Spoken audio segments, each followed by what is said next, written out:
The recent video I did on macro photography, all the different options, I mentioned in there about a process called focus stacking or focus bracketing, and I'll just run through what I do here.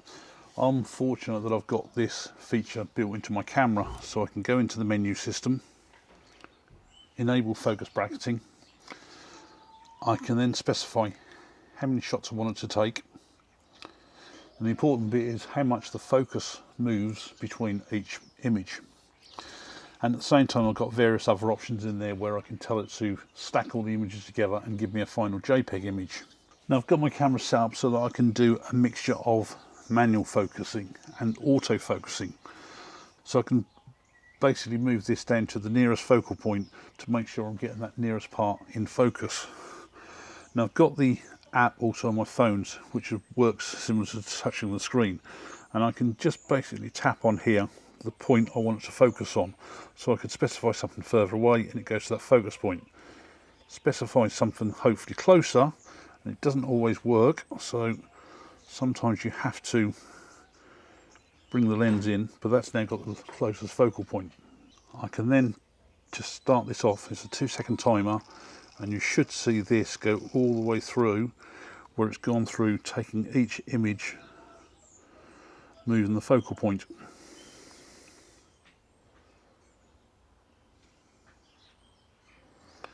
And I've got to say my final image isn't nowhere near enough, so I can go back into the settings. I will modify that to 40 images, and I'm going to increase the increment to 3. So now if I come out again,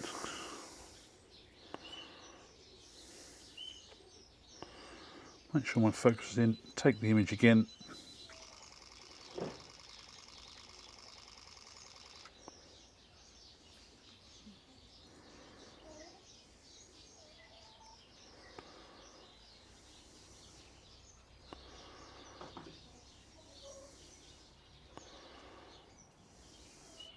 and that's now fully in focus. So that's really how simple it is with something built into the camera. Now I've still got all those individual images if I wanted to process them myself. Hopefully you've seen, if you've got the feature on your camera to do the focus bracketing, how easy it actually is. And it was just a case of selecting a few options in the menu, focusing the camera on the closest point, and then basically hitting the shutter button, and it goes off, moving the focal point all the way through, taking all the actual images. The difference between focus bracketing and focus stacking is that focus bracketing is a bit like exposure bracketing. It's where you take multiple exposures at different focal points.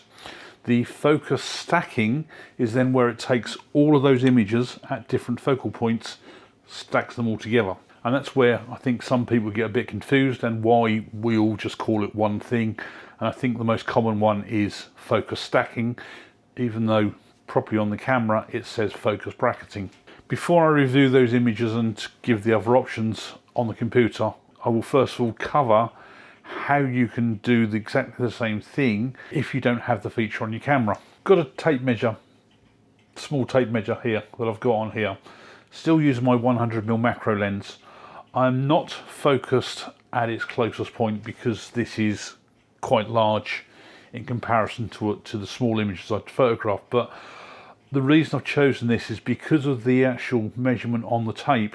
It's going to be easier for me to focus manually, and also you'll be able to then see how the images progress.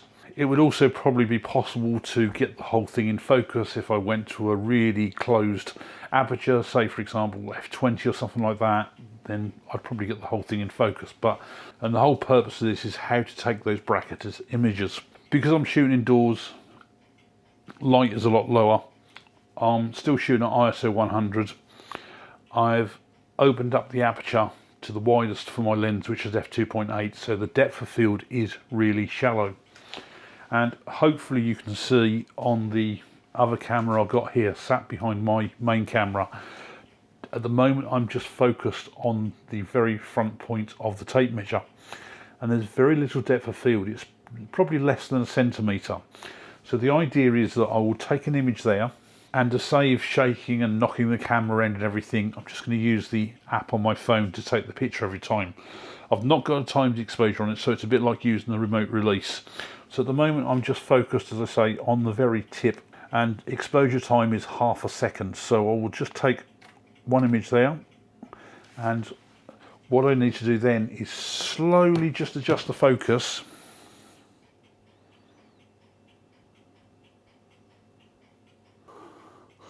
So I come in about a centimetre, take another image, and I'm going to keep repeating that until I get literally towards the back.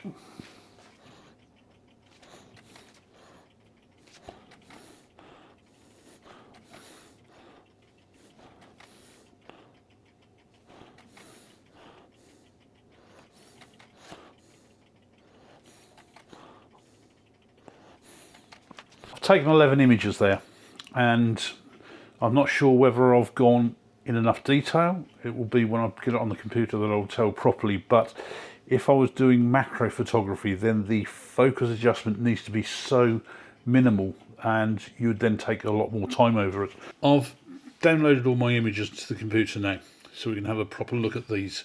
The first focus bracketing I did on the camera, I didn't set a very wide focus point, so it was moving at its minimal, and it was set to 30 images, and the final stack came out like this. And as you can see, the very front here, which is where this focus started from, is actually in focus, and the start of the nearest leaf is actually in focus, so it didn't go back very far. I then went back into the settings and changed that to take 40 images, but rather than the increment being 1, I moved it up to 3. And here's the result. So much different. The front, I mean, even though I've still got a little bit, I didn't focus probably close enough to start with at the beginning here. I should have probably just drawn the focus in a little bit further on this very front point of this sort of what looks like a dead part of the leaf. And I could have probably done a lot more images as well, because if I wanted the whole thing in focus, at the back here on this leaf, it's not actually in focus. But as a macro image, other than that very probably front piece, I'm actually quite happy with this. And here's one of the problems you can also get as well. For the stem, I didn't do enough focus bracketing, which isn't a problem because the main element of this image was the leaves. But you can see, especially down this left hand side, especially if I zoom in, you can see it's created like this ghosting down the edge, and that's a common issue that you can get when you start stacking focused bracket images. Here's another example from a few months ago when I was out doing the focus stacking for the fungi, and I'd got this mushroom here, and I'd used, I think, my rucksack as a backdrop and used a green light on my rucksack to change the colour here. But again, if we zoom in close enough here, you can see all of this sort of like ghosting where it's not really done the stacking properly. And some of this you can get away with, but when it comes up the side here, you can see that it does, especially when you zoom in closely, it looks really bad. But as an overall image, it's actually quite fine. Now the other problem you also have as well is that when you're doing this focus bracketing, is that I've mentioned about, even like with the macro images, about being on a tripod and having your subject still. Well, I actually had if you look closely here, I actually had a maggot under the bottom of this fungi, and it wasn't until I probably took my third or fourth set of images that it actually started waving around. And you can see I've actually got this movement here. I think if I go to the previous image, they go this one, you can see the maggot is actually a lot more still, but it was probably moving a little bit. So I don't think this was an issue with the actual stacking part of the image. I think it was actually that the maggot was probably moving a lot less. And even on this one, it's got the same issues with the ghosting in parts as well. So for the manual images, these are the ones I took, and I've took raw images as well as JPEGs. So if you want to go and edit all your raw images first, because you want to adjust some exposure settings and stuff like that, you can do so and then export them. But there's several options of doing the stacking on this. First one I'll just go through is Photoshop. I mean, I use CS5, so it's quite old, but it still works for what I need. And with this one, you just simply do File, Automate, Photo Merge. I will browse for my files. I'm only selecting the JPEGs on this one. So there's 11 images there, and I don't want to blend the images together. So open that, and what this will now do is just simply open all the images and put them onto different layers. And it will also auto align the images as well, because as the focus distance changes on the image, the actual sort of like magnification of the lens also slightly changes as well, albeit very, very slightly.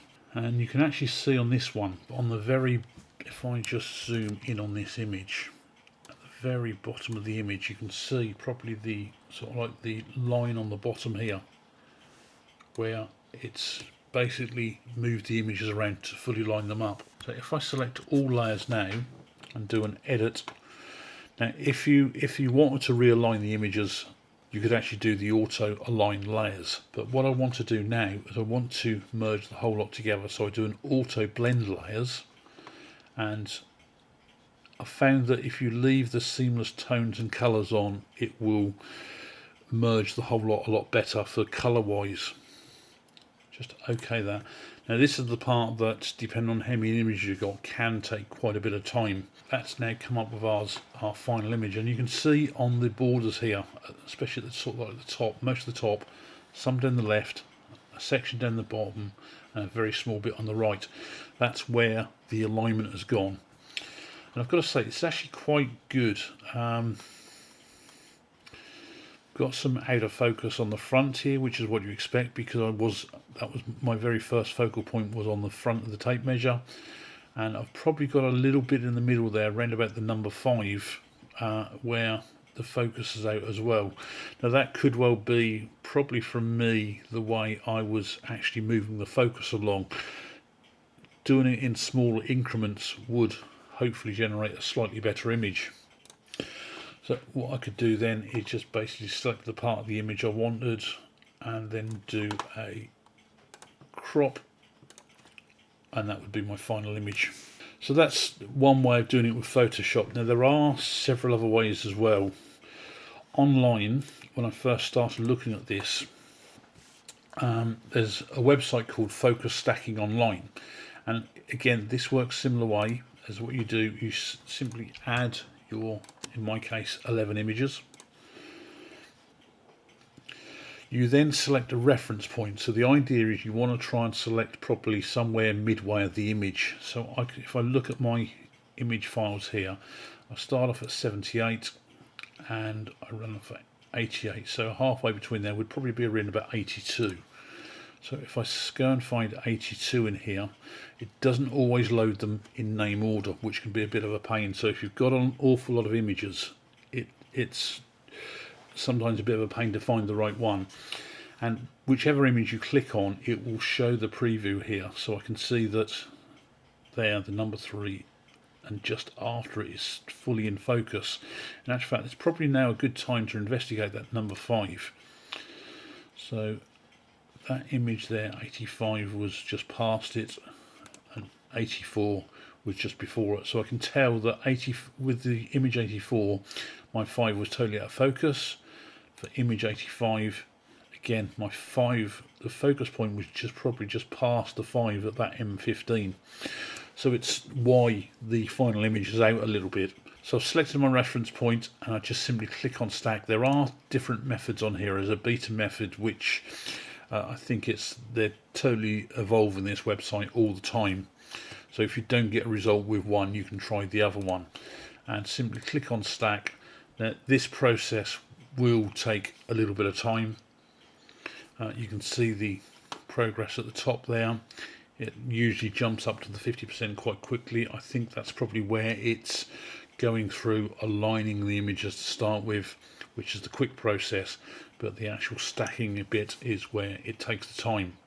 So that's finished. That's took probably about 3-4 minutes at the most. That's only 11 images though, so if you've manually got a stack, or your focus bracketing on your camera has produced maybe 40 or 100 images, that could take quite some time. And I think also the RAM on your computer may also have an impact on this as well. So this, again, this one probably hasn't produced as well as Photoshop, because I can see at the top there it's created some distortions. So if I look at my Photoshop one on here and zoom in on the actual top here, even though it's sort of out of focus at the back there, which is what I'd expect, so obviously not focused far enough back, it's still sort of like fairly crisp and clear. This here has sort of been a bit of a block in the middle here, and parts of the Stanley, but again that could be from where I've not took enough images. And if I look at the internet version, I can see that the top one there is pretty bad. Now I can retry it with a different alignment if I want to, but if I download that and open it, there you go, you can actually see now that on the top here it's really sort of doubled up. And you might find that just taking it 1 or 2 of those images may help, and at the same time as well you might find that if I'd created more images, it might have helped on the actual finish process as well. Now another online option which is free, when you search for focus stacking, it comes up with this tutorial here, and it uses a website called photopea.com, and this is one that I've used as well once before. This is almost like an online stroke browser version of Photoshop. It really is good. It will deal with an awful lot of things like Photoshop will do.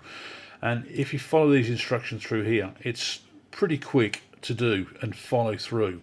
So if I follow this through, so I need to basically open one image first of all, then open the remainder images so it adds them in as layers, then do the auto align, and then the blend. So on here, so if I go File, Open, just looking at my JPEG files, I'm not sure whether this will deal with RAW. I think it will do. Just for speed, I'm going to do this on JPEGs. So that's the single first file opened, and then you do a File, Open and Place, and I then specify the remaining files. And what that will do is open these all up as individual layers on the image, so it's a bit like Photoshop's done with the photo merge. And once those are all opened, we select all the layers and then do I think it's under Edit, Edit, Auto Align. Now this again might take a little bit of time depending on the speed of your computer. That's now finished that one, so all those images should be lined up. While all the layers are selected again, you do an Edit, Auto Blend. This is the part which is more memory resourceful than anything and will take more time. I will probably get a few browser warnings up saying that the page has sort of like stopped, do I want to wait or terminate the page. There you go, there's my first one, page unresponsive. I'll just say wait, and this will probably happen maybe once or twice with these 11 images. And that's now merged, and again the front of the image, I've got to say, is looking really good, but around the actual body of the tape measure looks really bad, almost a bit like this one did. This one's actually probably come out better on the front of the body, whereas with this one it's really sort of like messed up. And again, that could well be because I've not took enough images sort of going through the steps. And what you can see on this was with the layers, which on here, which part of the image it's actually selecting out of every layer. And here on Photoshop you can see on all the individual layers what part of the image is selecting. Now there is a piece of paid software you can buy as well called Helicon, which is what I've seen 1 or 2 people use before as well. And again, there's different packages you can buy with it. You pay for this as well, so you can either pay for a 1-year license, which I would probably seem a bit okay if it's only you want to use as a one-off type thing, but then you've got lifetime licenses, and I guess it would include upgrades, so there are various rates there as well. Hopefully you can see now what's going on when we talk about focus bracketing and focus stacking. Results can often be very mixed. As you can see there, the online ones of the focus stacking did produce results that were probably not brilliant. Maybe go and edit the images a bit, add 1 or 2 extra images in there, may well have produced a lot better results. But the Photoshop version came out reasonably well, but again I think it missed a lack of probably 1 or 2 images to get the better detail from it. Doing the focus bracketing on the camera with the 40 images on the 3-step increment for the focus movement did produce quite a good image for where I did that bud outside in the garden earlier.